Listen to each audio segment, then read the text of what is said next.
एक कंपनी 4000 करोड़ की फंडिंग, अर्जुन कपूर की एडवर्टाइजिंग और 20 शहरों में डिलीवरी, फिर भी हर दिन 60 करोड़ रुपए जला रहे हैं ये। एक सवाल आपसे, अगर आपके पास ये सब हो तो क्या आप प्रॉफिटेबल हो गए या नहीं? असल में लीशियस के पास ये सब कुछ था, फिर भी आज ये लॉस मेकिंग स्टार्टअप है। दूसरी तरफ एक फैमिली 1963 से मुर्गी पाल रही थी, जीरो फंडिंग, कोई भी सेलिब्रिटी नहीं, और 2 साल से प्रॉफिटेबल है इस मार्केट में। ये स्टोरी 4000 करोड़ के इंपेशेंस की और 60 साल के पेशेंस की है। दूसरी कंपनी का नाम नंदू फूड्स है। आज मैं आपको 3 ऐसी गलतियां समझाऊंगा जो 4000 करोड़ भी फिक्स नहीं कर पाया, और एक ऐसी सोच जो बिना 1 रुपए के भी जीत गया। लेकिन पहले एक कॉन्टेक्स्ट समझिए। दिसंबर 2021 में हमने लीशियस पे एक डीप डाइव वीडियो बनाया था। तब हम शायद पहले यूट्यूबर्स में थे जिन्होंने ऐसे स्टार्टअप पे रिसर्च किया और वीडियो बनाया। लीशियस का असल में हमने सप्लाई चेन कवर किया था, उनका फार्म टू फॉर्क मॉडल, उनका यूनिकॉर्न स्टेटस, और तब से इस इंडस्ट्री को मैं ट्रैक कर रहा हूं। तब लीशियस के पास था 20 लाख ऑर्डर पर महीने, 5000 से ज्यादा एम्प्लॉइज और इंडिया की सबसे एक्साइटिंग ग्रोथ स्टोरी। लेकिन आज वही 2026 में ये कंपनी 218 करोड़ के लॉस में है। इस वीडियो में आप 3 चीजें समझेंगे जो आपको कोई नहीं बताएगा। पहला वो कि एक गलती जो वीसी बैक स्टार्टअप ने किया जिसे कोई भी फिक्स नहीं कर पाया। दूसरा, नंदू का वो सीक्रेट जो 4000 करोड़ का ब्रांड भी कभी खरीद नहीं सकता। और तीसरा, एक बिजनेस लेसन जो सिर्फ मीट बिजनेस में नहीं, हर इंडस्ट्री में काम करता है। अगर आप बिजनेस ओनर हैं, एंटरप्रेन्योर हैं, इन्वेस्टर हैं, तो ये वीडियो आपके लिए ही है। चलिए शुरू करते हैं। हेलो दोस्तों, मेरा नाम है दीपक, आप देख रहे हैं डिजिटलॉट। तो सबसे पहले समझिए, इंडिया दुनिया के सबसे बड़े मीट मार्केट में से एक है। 5500 बिलियन डॉलर से ज्यादा का मार्केट, और इस मार्केट का 80% अभी भी अनब्रांडेड है। वेट मार्केट में है, लोकल बचर्स के पास है। इतना बड़ा अनब्रांडेड मार्केट और फिर भी 4000 करोड़ कंपनी ने गवा दिए 2018 से 2022 तक। असल में 2018 से 2022 तक वीसी मनी एक अपॉर्चुनिटी पे टूट पड़ा, और उसी समय Licious, fresh to home, Zapp fresh, tender cut और मीटिको जैसे कई स्टार्टअप आए।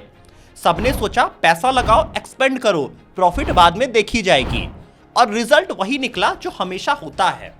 2021 में जब मैंने लीशियस पे वीडियो बनाया था, तब वो इंडिया का एक डार्लिंग स्टार्टअप था जिसके पास 4000 से ज्यादा करोड़ की फंडिंग थी, $1 बिलियन से ज्यादा का वैल्यूएशन था, और 20 शहरों से ज्यादा एक्सपेंशन था। लेकिन एक चीज नोटिस करिए, लीशियस एक टेक कंपनी नहीं थी, लेकिन उसने अपने आप को टेक कंपनी की तरफ बिहेव कराया। उन्होंने फार्म नहीं बनाया, प्रोसेसिंग प्लांट नहीं बनाया, फीड मिल नहीं बनाया, बस मार्केटिंग किया, पैकेजिंग किया, ऐप बनाया और कस्टमर को डिलीवरी किया। प्रॉब्लम ये नहीं था कि लीशियस ग्रो नहीं कर रहा था, प्रॉब्लम ये है कि वो गलत चीजों के साथ ग्रो कर रहे हैं। आज फाइनेंशियल ईयर 25 में लीशियस का रेवेन्यू है 795 करोड़ और नेट लॉस है 218 करोड़। मतलब हर दिन कंपनी 60 लाख रुपए जला रही है, और ये 5 सालों से असल में चल रहा है। ये पैसा वापस नहीं आ सकता है। एक बार सप्लाई चेन आपने आउटसोर्स कर दिया, फिर उसे वापस बिल्ड करना ऑलमोस्ट इम्पॉसिबल हो जाता है। नंदू ब्रांड ने 60 साल में अपना एक पोल्ट्री फार्म बनाया। वो चीज पैसे देके असल में नहीं बनाई जा सकती। लीशियस ने असल में सब कुछ किया, लेकिन असली बिजनेस उन्होंने बनाया ही नहीं। अब यहाँ लीशियस अकेले नहीं है, ये पूरी एक इंडस्ट्री है। एक ही गलती जो कि बार बार करती है, जैसे कि fresh to home, online meat delivery का दूसरा बड़ा नाम है ये। इनका रेवेन्यू है फाइनेंशियल ईयर 25 में 421 करोड़ और नेट लॉस है 146 करोड़। सेम प्रॉब्लम इनकी भी है, थर्ड पार्टी इन्होंने आउटसोर्सिंग कर रखी है, एसेट लाइट मॉडल पे चलते हैं। 160 शहरों में ये एक्सपेंड कर चुके हैं, फिर भी अभी लॉस में है।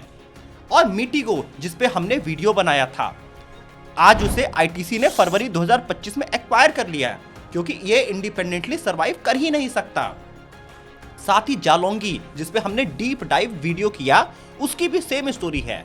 ब्रांड बिल्ड करो, मार्केटिंग करो, लेकिन सप्लाई चेन खुद का ना हो।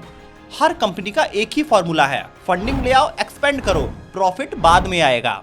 और ये सभी कंपनी वीसी मनी पे आज जिंदा है।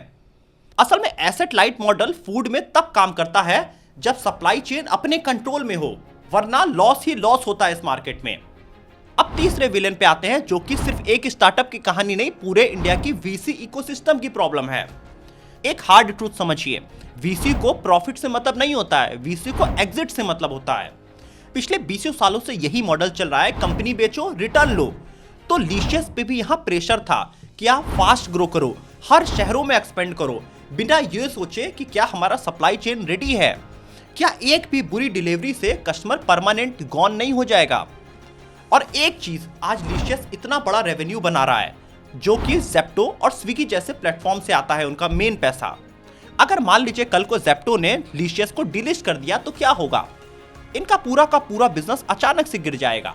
लेकिन नंदू के पास अपने 50 से ज्यादा स्टोर्स हैं, उनकी खुद की जमीन अपनी है, और लीशियस के पास सिर्फ एक ऐप है। असल में इम्पेशेंट कैपिटल अलाउ नहीं करता कि बिजनेस स्टेबलाइज हो, और मीट में स्टेबलाइज करना नॉन नेगोशिएबल हो जाता है। अब उस कहानी पे आते हैं जो वीसी कभी देख ही नहीं पाए। साल 1963 कर्नाटका, पीएस नंदा कुमार ने एक पोल्ट्री ब्रीडिंग बिजनेस शुरू किया। कोई फैंसी ऑफिस नहीं था, कोई वीसी नहीं था, कोई यूनिकॉर्न का ड्रीम नहीं था, बस एक काम, मुर्गी पालना आता था उन्हें अच्छी तरह से। अब 60 सालों में नंदू ग्रुप ने बनाया अपना फीड मिल, अपनी ब्रीडिंग फार्म, अपने हैचरीज और अपना प्रोसेसिंग प्लांट जो कि 30,000 स्क्वायर फीट में बेंगलोर में है। साथ ही 8 शहरों में अपना सॉलिड प्रेजेंस। ये फार्म टू फॉक मॉडल है, पिच वाला नहीं, रियल वाला। अब साल 2016 में पीएस नंदा कुमार के बेटे नरेंद्र पशुपति ने रिटेल आर्म अपना लॉन्च किया। अमेरिकन यूनिवर्सिटी से उन्होंने इंफॉर्मेशन साइंस में मास्टर्स किया।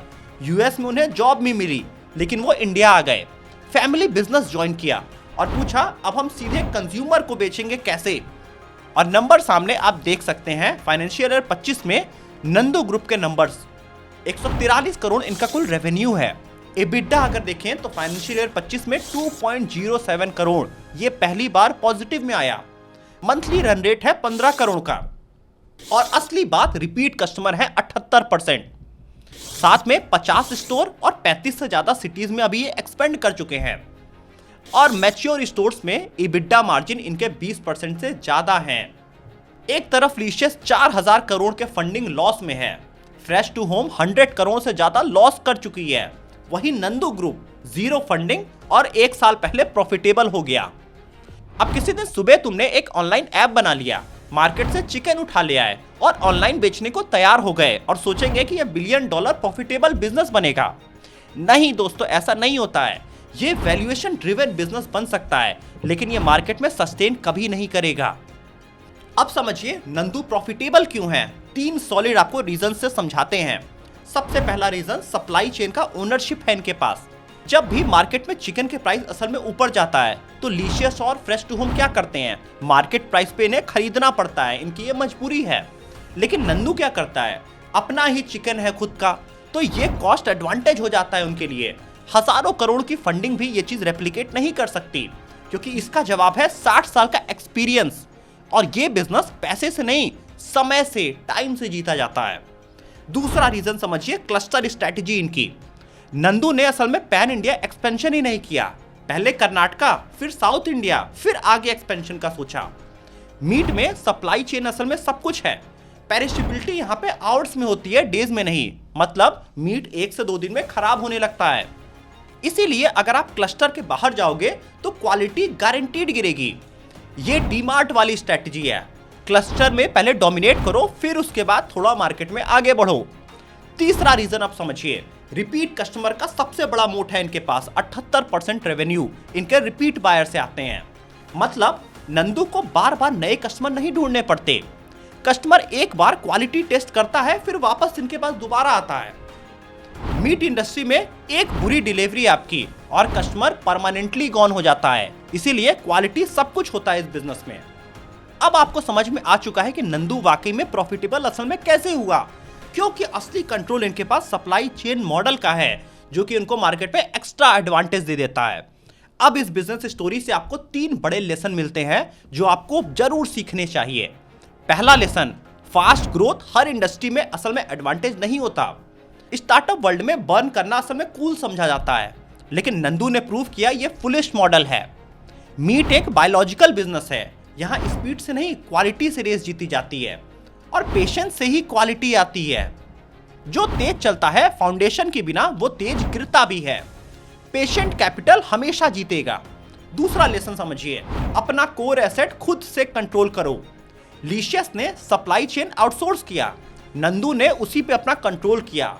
जब इनपुट प्राइस बढ़ते हैं, लीशियस का मार्जिन स्क्वीज होता है, नंदू का नहीं होता है।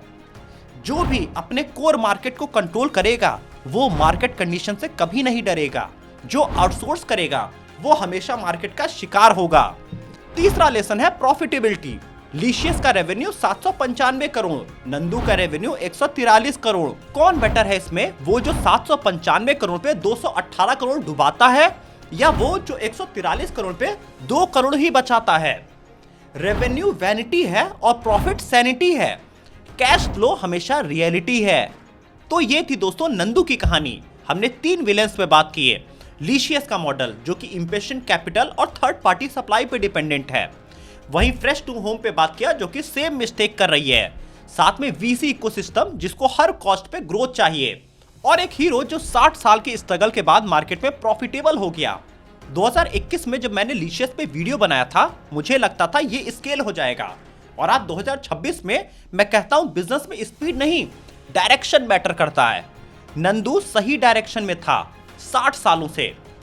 अब कमेंट में बताइए पेशेंट बिजनेस में ज्यादा जरूरी है या फास्ट एक्सपेंशन? अगर आपके बिजनेस में भी पेशेंट कैपिटल फॉलो अप करते हैं तो कमेंट करिए पेशेंट, और अगर आपको लगता है फास्ट कैपिटल सब कुछ बदल सकता है तो फास्ट कैपिटल कमेंट करिए। ये वीडियो साथ ही उस एंटरप्रेन्योर को भेजिए जो अभी भी फंडिंग के चक्कर में लगा है और भूल रहा है कि फाउंडेशन सबसे पहली चीज होती है, उसके बाद स्केल करना होता है।